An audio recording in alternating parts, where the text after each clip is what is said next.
Hi friends, ఎలా ఉన్నారు? అందరు బాగున్నారా? ఇది మా అన్నది 1 ఇయర్ మెమోరియల్ అండి.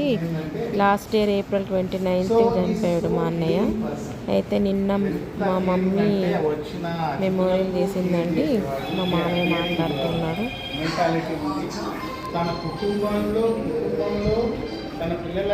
ఇక్కడ అందరం మా రిలేటివ్స్ అందరు వచ్చారండి. బహుశా అందరు చూపించినట్టుగా బయటకు పెద్ద షోగా చూపెట్టలేకపోవచ్చు, బట్ హృదయంలో మాత్రము ఆ కేరింగ్ అనేది ఉండేది, యాక్షన్స్లో తెలిసేది. అంటే ఏ టైంకి ఏం చేయాలి, ఏం ఇవ్వాలన్నది ఉన్నప్పుడు ఎంత కేరింగ్ తీసుకునేవాడంటే ఎవరినో ఒకరిని అప్పచెప్పి వెళ్ళొచ్చు, బట్ ఎవరినో ఒకరిని ఏదైనా అరేంజ్మెంట్ చేసుకొని కూడా కరీంనగర్ నుంచి హైదరాబాద్ రావచ్చు. బట్ ఎంత కేరింగ్ అంటే నేను తీసుకెళ్తే నా బిడ్డను క్షేమంగా తీసుకెళ్తాను అన్న ఆలోచన బహుశా ఆయన హృదయంలో ఉందే.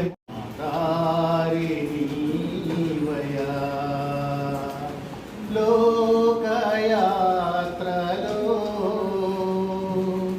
మా దారినీవయా, శోకాన మేము మునిగుండగా ఏకాత్మతోనూ నిన్ను వేడగా, శోకాన మేము మునిగుండగా ఏకాత్మతోనూ నిన్ను వేడగా, మాకాశ్రయుడవైతివి, మా కాపరి, మా ఊపిరి. లోకయాత్రలో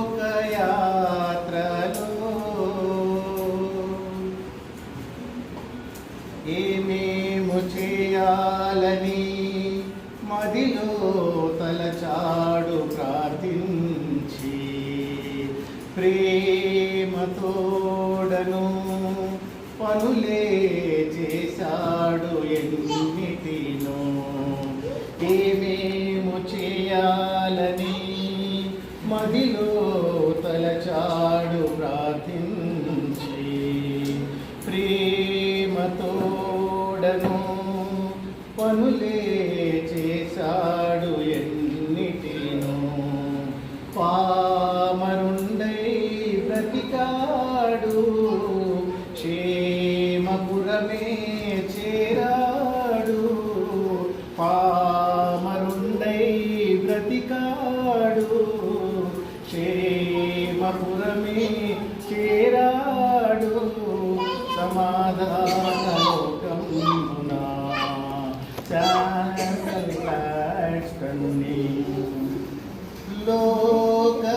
లోకయాత్రలో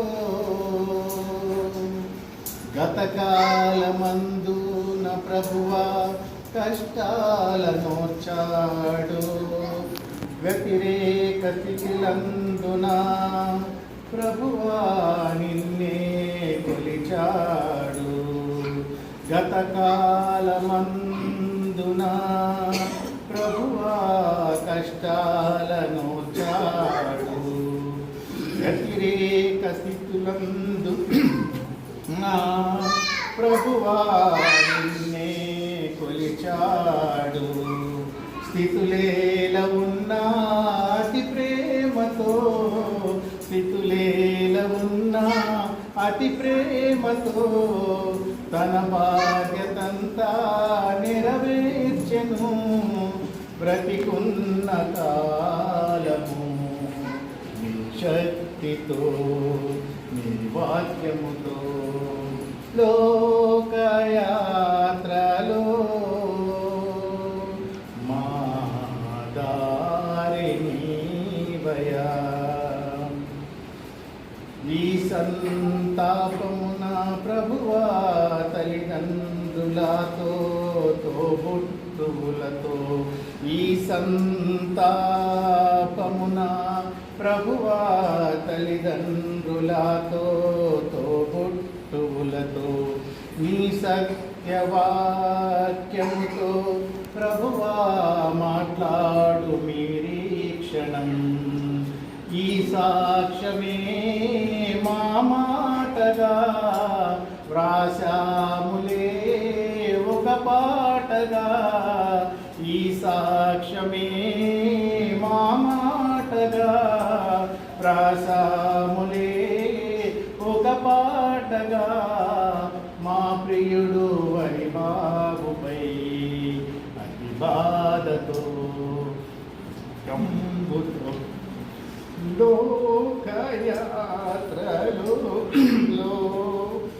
మా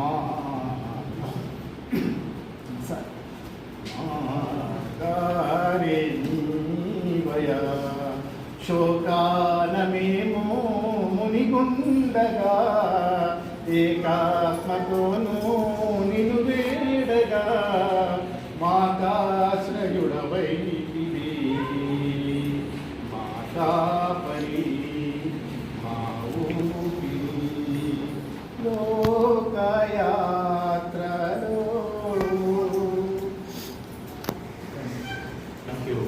వరిబాబు చాలా సంతోషపడుతుంది. అంటే చనిపోయే ముందు ఒక రోజు నాకు ఫోన్ చేయడం జరిగింది. ఏంది వరిబాబు ఏంటమ్మా అని అంటే, బాబాయ్ నాకు కొంచెం ఇన్ఫర్మేషన్ కావాలంటే, అంటే ఏం ఇన్ఫర్మేషన్ కావాలి నీకు అని అడిగాను. అంటే ఒకసారి ఈయన ఇన్స్టాగ్రామ్లో సెర్చ్ చేస్తుంటే గంధం అనే పేరు గల ఒక అబ్బాయి వీళ్ళకి పరిచయం అయ్యాడు. అయితే ఆ అబ్బాయి అడిగాడంటే, మరి గంధం అంటే మీరు ఎక్కడ ఫ్యామిలీ ఫ్రీ ఏంటి, మీ కుట్టుకోవతాలు ఏంటి, మీ తాత కుత్తలు ఎవరైనా అడిగారు. అంటే నాకేం తెలియలేదు, నాకు చెప్పాలంటే నాకు ఇన్ఫర్మేషన్ ఏం లేదు కాబట్టి నువ్వేమైనా ఇన్ఫర్మేషన్ ఇస్తావని నీకు చేసిన అని చెప్పాను. సరే బాబు, మనం ఇక్కడ బస్సు వచ్చినప్పుడు మనం చెప్తానండి అని చెప్పి ఫోన్ పెట్టేది జరిగింది. నా తదనంతరం అన్ఎక్స్పెక్టెడ్గా బాబు చనిపోవడం చాలా బాధాకరం. ఇంకా పేరున్న మా అన్న కూడా కొడుకు చనిపోవటం, తర్వాత మనవరాలు చనిపోవటం చాలా బాధాకరమైన విషయాలు. నేను కూడా ఇప్పటికి కూడా మేము అసలు నాకు కూడా చాలా బాధ అనిపిస్తూ ఉంది. అంటే బాధపడి మనం చేసేది లేదు. కానీ నా రిక్వెస్ట్ ఏంటంటే, దైవజనుల ముందు మరి మీరందరికీ కూడా నా రిక్వెస్ట్ ఒకటి, పోయిన వాళ్ళని పోయారు, ఇక ఉన్న వాళ్ళనైనా కాపాడుకోవాల్సిన బాధ్యత మనకు ఉంది. మన పిల్లల్ని కాపాడుకోవాలా, మన పిల్లల ఆరోగ్యాన్ని మనం కాపాడుకోవాలా, మన పిల్లల లైఫ్ స్టైల్ని మనం అనుక్షణం గమనించి మనకి ఎలాంటి తప్పుదోవలో పడకుండా మనం చూసుకోవాల్సిన బాధ్యత మనకు.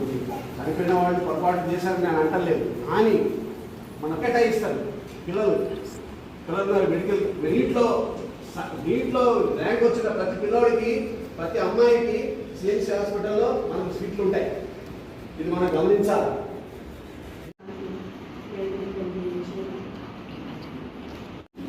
సర్వశక్తి గల దేవ, మా ఆశ్రయకు మా మీ ఘనమైన నామానికి వందనాలు చెల్లిస్తున్నాం.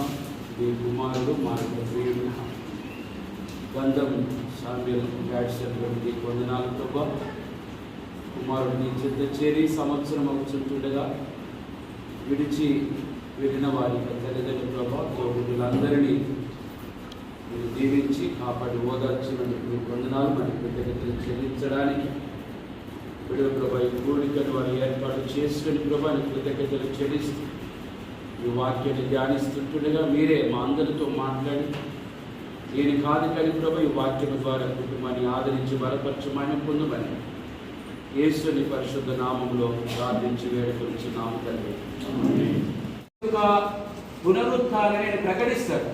అపోస్తలుల కార్యం 17వ అధ్యాయంలో పిల్లల 18వ వచనం కనుక మనం చూస్తే, ఎపిక్యూరులోను స్తోయికులలోనూ ఉన్న కొందరు జ్ఞానులు అతనితో వాదించిరి.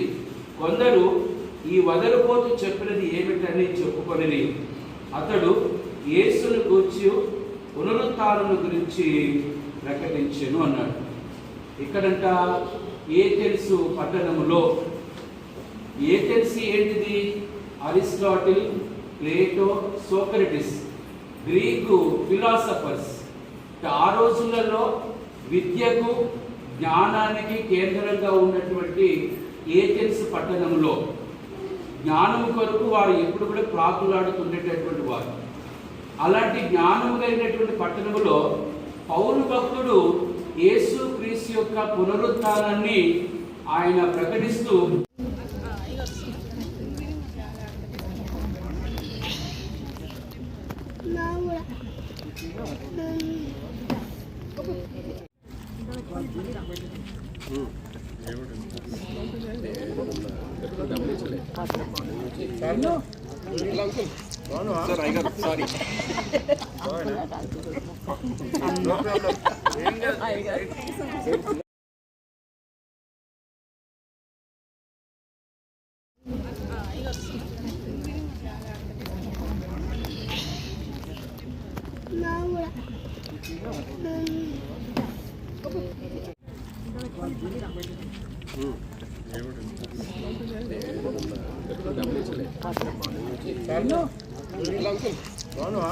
సారీ